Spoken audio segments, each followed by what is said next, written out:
from spoiling? That'd be the first one. Just a second, let me get wound up here. You go ahead and start asking questions. All right, Roy, if you'll tell us about how you raised most of your food, didn't buy it, how you cooked it, you didn't have electric stoves, and how you kept things refrigerated. We're ready. Well, my grandmother and mother, Count to 10 or 5, would you, Roy? 1, 2, 3, Sounds a little better. 4, Go ahead. 5. It's still 6. clear, though. It's not too far away. All right, we'll start again. If you can tell us about how the food was gotten, you raised it, you didn't buy many at stores, kind of foods, how you prepared it, you didn't have electric stoves, and also how you kept things cool. Well, we did raise all the food, the most of the food we had. We had a bunch of cattle, and we got milk, and we churned and made butter, and then we raised a bunch of hogs every summer and had 4 or 5 big hogs to kill. And the way to do, they'd salt that meat down and put it in in a box in a dry place, and keep it that way. And we had all the meat we wanted and all the milk and butter we wanted. And then we raised mashed potatoes and everything, all kinds of vegetables. We had everything in the summer. And we'd dig a hole outside in the garden and dig those potatoes and pile them up there and round them up, and then take and cover them up with dirt. And then we'd put stand boards all up around them to kind of help run the water off, and then cover those boards up with dirt. And those potatoes would stay out there all winter. And then that was mashed potatoes. Well, the sweet potatoes had a basement right under the fireplace in the living room, and of course it would keep that dirt warm in under there, and we'd use sand, and the sand would stay under there all summer and be dried out, and cover them up with it in the wintertime, had sweet potatoes that come right out of there all the time. And they had a basement or a cellar under the house where we kept the milk in the wintertime, the summertime, and of course the wintertime too, but especially in the summertime. And when it'd come up a thunderstorm during the summertime, thunder, well, that milk would blink. And if it didn't thunder or lightning or anything, why, it stayed good all the time. And then I've known my grandmother to take the sweet milk down to the well and let it down on the rope, on the windlass and the rope, and it'd stay good and cool. And of course, the milk wasn't as cold as it is nowadays when you put it in the refrigerator and all, but it tasted mighty good. And the butter stayed good in the basement or the cellar too. And that's fine, Roy. That's sufficient length, and that's a real thorough answer. Okay, this next one, in your opinion, do you think that what do you think about the big Sunday dinners? Did people flock together on Sundays and have a big meal? And tell us a bit about how Sunday dinners went. Oh yes, I've known. Well, there's 2 big old maple trees out in our front yard, and I've known my grandmother and mother to set 2 or 3 big old tables out there under that, and then no way of getting rid of the flies. Then they'd take newspaper and tie it on the end of a stick, and cut it up and down, and somebody'd stand there and use that bush all the time when it was eating dinner. But there's always a big crowd. That's one thing. My grandmother was a good cook, and all the kinfolks come there on Sundays, and on the 4th of July and on Christmas and Thanksgiving, the men would always come out from Chattanooga to go rabbit hunting, and she'd have a whole bunch of them for dinner during the winter time, during the holidays. All right, that's fine. Moving right along. There's 2 of them there. Now, tell us constructed a bit, and how back then, 50, 60 years ago, you didn't have what you have now, the central heat and air. How you kept your homes warm in the winter, and how you kept them cool in the summer, and also tell us about the plumbing. I'm imagining we're talking about outhouses, but the heat, how you kept them warm, how you kept them cool, and what you did for your plumbing. Well, the houses were not built then like they are now. In fact, the most of them, they called them box houses. They just, they'd cut the lumber about, it'd be 8 and 10 inches wide, and they'd put a sill, a floor sill around the bottom, and then they'd put the corners up and put some ceiling, plates around for that. Well, they'd nail those boards. They'd just start in the corner and nail those boards at the top and the bottom, and they'd go all the way around, and then they'd cut about 1/2 inch by 3 inch wide strips, and they would, they call them batting, and they'd put that on the cracks all the way around the house. And then, of course, they'd put the ceiling in and all, and the floors in. But in the wintertime, I've looked down through the floors, and you could see through where those boards went together. They didn't have time to let them season out and put them down. They put them down green, and then I've known them to take them up after they seasoned out some, to kind of, and push them together to kind of stop up the cracks. And then the only way to keep them warm, well, we had 2 big fireplaces, and it kept me and my brothers busy all the time cutting wood to keep those fireplaces going. I've often told them that me and my brothers kept warm cutting the wood for them to keep warm. But then of a night, we'd build up a big fire in the fireplace in our room and pop popcorn and eat popcorn till bedtime, and then crawl in that. My grandmother had a bunch of geese, and she took pretty good care of us. She had a feather bed for every bed, and it was sure nice to crawl down in that feather bed and go to sleep of the night. That's real good. Okay. You asked about the plumbing. I didn't tell you about the outhouse was about 1/2 mile. Yeah, that's about it, isn't it? Yeah. Okay. Here's one what we want to hear and like, so that people get an idea. You can give us particulars, and if it gets long enough, I'll give you an indication. But up until then, you just let us know what it was like to grow up on a farm. Well, it wasn't an easy life, because when we were going to school, before we got through school, when I was 6, 7 years old, I started to split middles in the cornfield. But of a morning, we'd have to get up before we went to school and go to the barn and feed the cattle and horses and milk and do everything, and then after that, walk about 5 miles to school in the snow and the ice. It'd be too bad. Back then, they had a school bus, not at first, but later on, after I got through school, they had this a school bus pulled by horses. Well, they couldn't get on the road. They couldn't stand up when the snow and ice was on the road. But we'd get up and do all that of a morning, and then go to school, and then of evening when we'd come in from school, why it was all to do over. And maybe if the ground was dry enough to plow, we'd hitch up and plow 2 or 3 hours before it got dark. But we never thought about quitting until it got so dark we couldn't see. That's fine. Do you mind if I open this door? No. Idea of what it was like to go to that first county fair.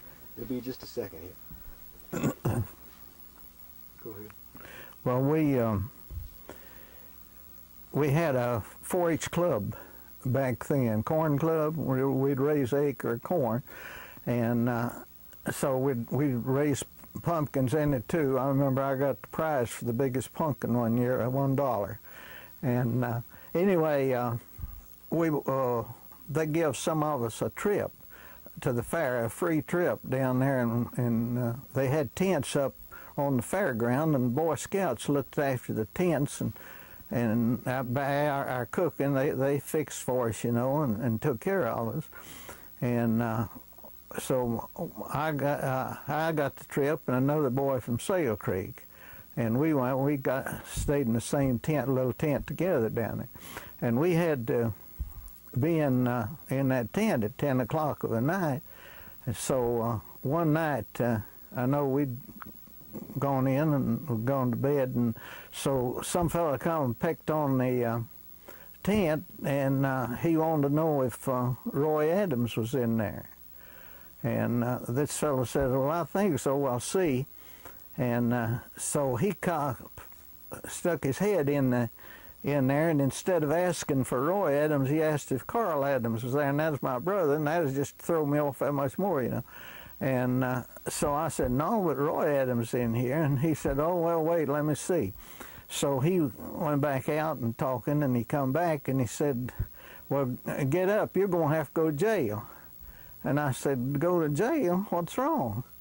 And he said, do you know anybody in town here that can keep you from going? And I said, yeah, but I don't guess I could get him. I said, I've got an uncle that's on the police force here in Chattanooga, and if I could get him, I think he could keep me out. Well, anyway, this was my Uncle Willis's buddy. The two of them worked together, you know, and Uncle Willis had got him to do this. He was always for playing pranks on somebody. So he got me up and told me to get up, and he's going to take me away. And he took me to, I reckon, every side show and everything that was going on in that fairground. And I had the biggest time I ever had in my life. But the thing about it, when this boy that was with me, he spent all of his money one way or another, and I've saved enough to come back home on, you know. But he spent his money, and when he was going to come back, well, he won't know what he's going to do, and so I had enough to get me and him both back on the bus to Sail Creek. Real good. You want to change locations a minute? You got behind a wheel, and what a thrill all that was.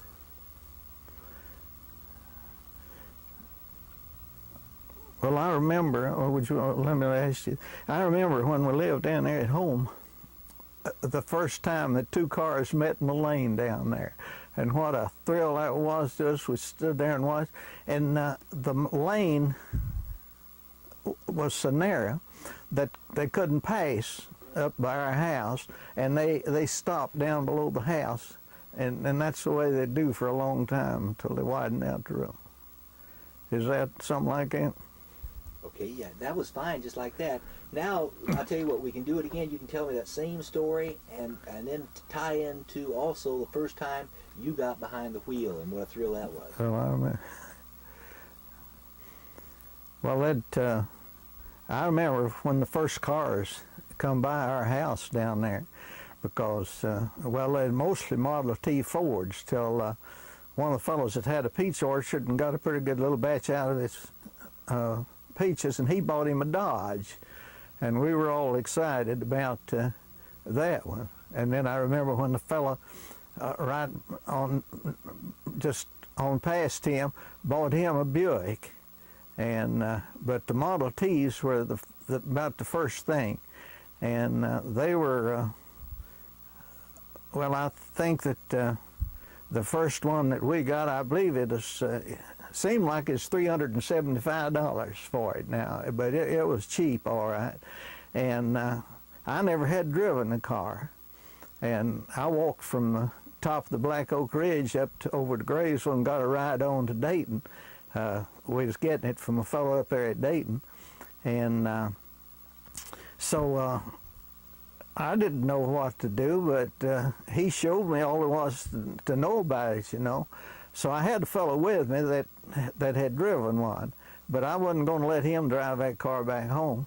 So we got in that car and come back down the old road from Dayton to Graysville. And when we got to Graysville, of course, I wanted everybody to see that car, you know. And they had, back then up at Montague, they were mining coal. And that was where everybody was, you know. So instead of coming on home, why, we went up in Montague and around by the mines so that we could show that car to everybody. That's real good. All right, just anything in all kinds of choices. I'm thinking maybe horseshoes, these kinds of things. Tell us what people did for recreation when you were a child. Well, about the first I remember about, after I'd started the school at Sail Creek, we had a baseball team out there. And baseball was the biggest thing then with the boys. And I know they come from Sail Creek out to our house. We had a meadow out there about 10 acres. And we just made a ball, had a ball game right there in the middle of that meadow. And then another time I know, we got a wagon. One of the boys had a wagon there in Sail Creek, and we got in that wagon a team and went there across the river to Birchwood and had a ball game. Took us all day. By the time we got to Birchwood, we was worn out and didn't feel like playing baseball. But then, of course, at the schoolhouse, we had a tennis court. I remember I loved to play tennis, and we'd play tennis oft times. And then we had a basketball team, too. And we've hauled sawdust for half a day and put on that basketball court in the wintertime so that we could have a ball game. But we had them. About your grandmother and how she did that and how that was common, that people didn't go to the hospital. Just about everybody was born at home. Well, my grandmother took care of all the babies that was born around there. I know there's one family that's 8 or 10, and she went to every one of them, and different families. But I know they'd come there at nights and get her, and she'd get out and go. She never got there. There wasn't anybody ever thought about paying you anything for it. She never got anything for it, but she went and did it for the whole community. Okay. Holidays, you didn't pay them too much mind because you had a lot of work to do. You can talk about the holidays like 4th of July. I think you said a lot of times you just went ahead and worked right through it and maybe had a little fun in the evening. But if you can tell us that sometimes you were too busy for holidays, and tell us which ones those were, and then the ones that you did take time for. Well, 4th of July is most of the time we're just like any other day with us on the farm. But nearly always somebody'd come along to bring some ice, and of course grandmother always had plenty of milk, and we'd make ice cream and make lemonade and all. And I remember one 4th of July that the fellow right across from us, he had a big farm and he had a lot to do, and he wanted, I'd been helping him plow some, you know. And so he wanted to know, said, "You going to help me tomorrow?" I said, "Why?" He said, "Well, it's the 4th." And I said, "Well, I know it's the 4th, but what are you going to do?" And he said, "Well, I just want to know if you was going to work tomorrow." And I said, "I'll tell you what I'll do, Grover. I'll work if you do." And he's felt on the place and all, and I thought, well, if he works out well. Well, he said, "If you'll help me, I'll do it." So he got a black fella, and the 3 of us plowed corn on that hill till dinner time. And so he took us up to his house for dinner. And I remember they had a big dinner and a big blackberry pie. And so when he got through, he said, "Well, I'm going to get you fellas going to Sail Creek now and get you some ice, and we're going to make some ice cream." So he got that ice, and we made ice cream and drank lemonade till we couldn't hardly walk. And that sun must have been 100 degrees or more. It was hot. And we went back on that hillside, and there's an old rough hillside, and we were plowing, and we plowed about 2 or 3 rounds, and Grover said, "I'm going to have some water." Well, there was a spring about a half mile down from us. Well, Grover left us working, and he went off down there to the spring to get the water. And there was a bunch down there fishing and going on. Well, he spent about an hour down there with them. We was about blowed up when he come back. But we got some water and worked on. He let us.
sandy world.